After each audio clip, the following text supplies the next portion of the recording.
الرحمن الرحیم۔ صحیح بخاری حدیث نمبر 684۔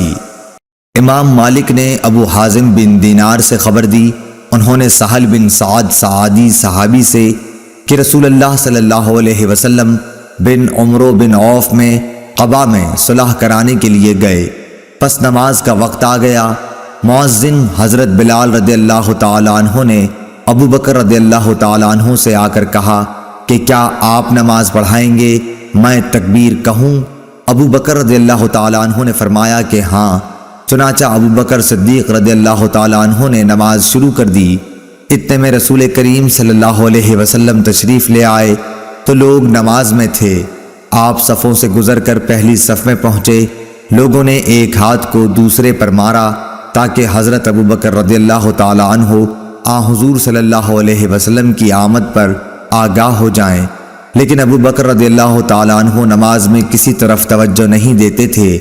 جب لوگوں نے متواتر ہاتھ پر ہاتھ مارنا شروع کیا تو صدیق اکبر رضی اللہ تعالیٰ عنہ متوجہ ہوئے اور رسول کریم صلی اللہ علیہ وسلم کو دیکھا۔ آپ نے اشارے سے انہیں اپنی جگہ رہنے کے لیے کہا کہ نماز پڑھائے جاؤ، لیکن انہوں نے اپنے ہاتھ اٹھا کر اللہ کا شکر کیا کہ رسول اللہ صلی اللہ علیہ وسلم نے ان کو امامت کا اعزاز بخشا۔ پھر بھی وہ پیچھے ہٹ گئے اور صف میں شامل ہو گئے۔ اس لیے نبی کریم صلی اللہ علیہ وسلم نے آگے بڑھ کر نماز پڑھائی۔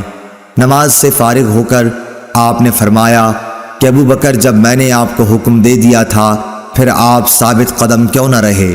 حضرت ابو بکر رضی اللہ تعالی عنہ بولے کہ ابو قحافہ کے بیٹے یعنی ابو بکر کی یہ حیثیت نہ تھی کہ رسول اللہ صلی اللہ علیہ وسلم کے سامنے نماز پڑھا سکیں۔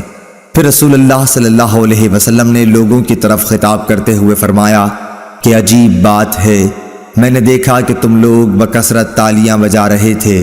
یاد رکھو، اگر نماز میں کوئی بات پیش آ جائے تو سبحان اللہ کہنا چاہیے۔ جب وہ یہ کہے گا تو اس کی طرف توجہ کی جائے گی، اور یہ تالی بجانا عورتوں کے لیے ہے۔ اللهم صل على محمد وعلى آل محمد كما صليت على إبراهيم وعلى آل إبراهيم إنك حميد مجيد اللهم بارك على محمد وعلى آل محمد كما باركت على إبراهيم وعلى آل إبراهيم إنك حميد مجيد